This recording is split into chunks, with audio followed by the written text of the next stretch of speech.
Hi, in this video we're going to be showing you a free tool you could use to clean up your system. So it's called Red Button. So once you download it and install it, you just run it. I think they might have a portable version as well if you want to check that out. So you need to be an admin in order to run it. So now you have this red button here. And so how it works is you go to the features and it's broken down into several different categories here. And you'll notice they're different colors, and that's based on how safe it is to do the cleanup on it. So for example, downloaded program files, we could check that, click on Analyze. Just one folder there. Prefetch directory, for example, 440 items there. You could set some exclusions for files and folders if you want. Okay, then we have applications. So you will notice that there are things here that are not necessarily on your computer, like this doesn't have anything from Apple on it, so if I analyzed it, it's not going to show anything. And let's see if we do the Adobe Acrobat Reader, because that's on this computer. Nothing for that either. OneDrive. So OneDrive found 229 items.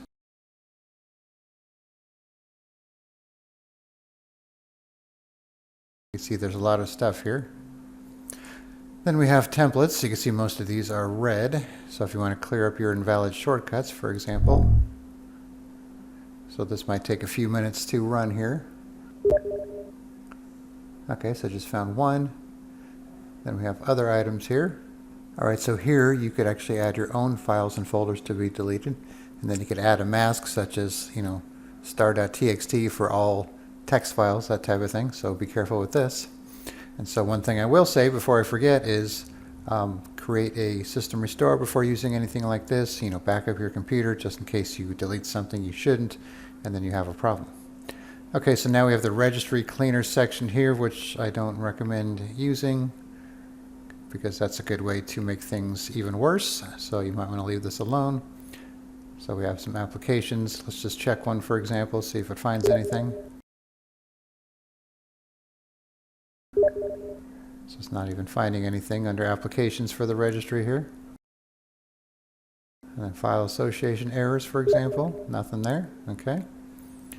All right, then there's some tweaks here. So you have to click on enable tweaks to be able to check them. So there's a lot here as well. Scroll down the list and you can see if you want to apply any of these. So this one's already checked because the high performance power plan is enabled on this computer. Okay, this is a nice one here. Not sure if Microsoft is going to prevent that from happening, but this is always a pain when you have to deal with this after an update. Okay, let's try this one as well, just for fun. So as you're going along, you click on Save, and then that'll take you back out of the screen, and then you could apply it. But if you go back in here,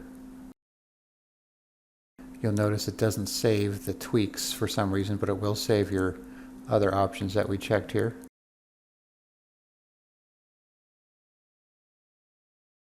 So just keep that in mind when you go out. Once you check on these tweaks here, that you should probably apply them before coming back in.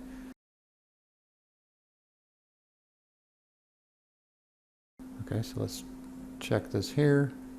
Then we have OS components. These are all red, so you might want to be careful with these.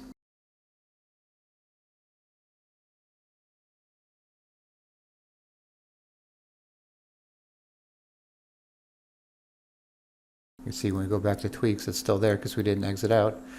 And then at the end here we have a data eraser, which I'll show you in a second here.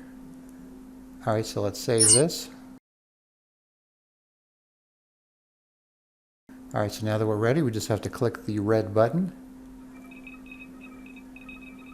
And so now it's running through the tasks here.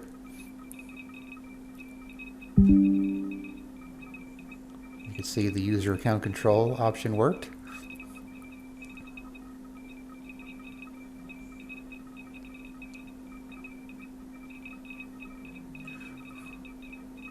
And you notice too that it's doing the data eraser of the free space because I had that checked. So what that will do is wipe free space on your drive, not files that are still there, but just actual free space. So if you deleted something, it'll wipe it so it can't be recovered. And there are actually different levels of that as well, which I'll show you once this is finished here. So this free space eraser takes a few minutes, so I will pause the video and then be back when this is all done. Okay, so I actually canceled the disk wipe because it was taking way too long. That's one thing I'm not really thrilled about with this program, is how long it takes. Even though I will say that disk had a lot of free space because there wasn't much on there. But let's go to that section here. So that was only using the one pass, and it still took a long time. So if you were to use one of these methods that do a lot of passes, you're looking at, a long wait there. So it's up to you if you want to try that out. Okay, so while we're here, that's for free space. Then we have a RAM section here. If you want to overwrite free RAM space, then it shows you the purpose for doing this. And then if you want to wipe the entire disk, including your data, you could use this method here. Okay, if we go out back to the settings here, with some general settings, only show detected applications, close after applying settings in the system, turn out the computer after applying changes, change your views here. You could change the sounds and effects and the font. You could create a system restore point, which you definitely should do before using this. And then you have some options if you're using the portable version. Okay, and then I also recommend going to their user manual because it gives you a bunch of information on how to use it properly so you don't end up messing something up. So you should check that out as well. Okay, so I will put a link in the description where you could download Red Button and then you can try it out for yourself. All right, thanks for watching and be sure to subscribe.